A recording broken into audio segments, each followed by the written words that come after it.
ஒரு சில பேர் என்ன சொல்றாங்க பாத்தீங்கன்னா, போன ஜெனரேஷன் வந்து பாத்தீங்கன்னா அதிக ஆண்கள் வந்து விட்டு கொடுக்குற தன்மை இருந்துச்சு. இந்த ஜெனரேஷன் வந்து அந்த ஆண்களுக்கு வந்து விட்டு கொடுக்குற பக்குவமே இல்லை அப்படின்னு சொல்றாங்க. அது உண்மையா சார்?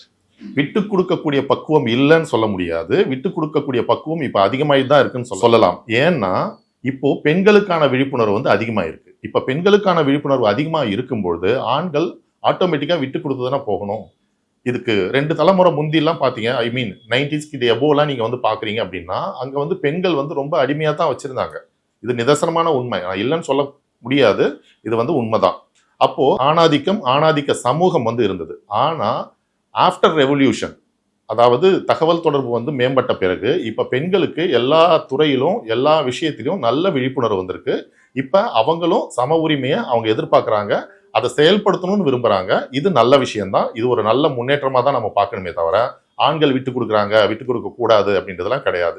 நான் சொல்றது என்னன்னா, ஆபீஸ்லயே ஆகட்டும், வீட்லயே ஆகட்டும், நீங்க எல்லா விஷயமும் உங்க பார்ட்னர் கூட பகிர்ந்துக்கோங்க. அதுதான் நான் சொல்றது. வீட்டு வேலையை நான் செய்ய மாட்டேன்றதெல்லாம் கிடையாது. நீங்க வீட்டுக்கு வரீங்களா, முன்னாடியே ஆஃபீஸ் முடிஞ்சு நீங்க சீக்கிரம் வீட்டுக்கு வரீங்க அப்படின்னா உங்களால என்னென்ன வேலைகளை சீக்கிரம் செய்ய முடியுமோ அந்த வேலைகளை நீங்க சீக்கிரம் செய்யறீங்க அப்படின்னா உங்க மனைவிக்கு தேவையான ஓய்வு கிடைக்கும். அவங்களுக்கு ஓய்வு கிடைக்கும் போது நீங்க 2 பேரும் ஒன்னா இருக்கிறதுக்கான நேரம் அதிகமாகும். அப்போ அந்த நேரத்தை ரொம்ப ஹாப்பியா நீங்க ஸ்பெண்ட் பண்ணலாம்.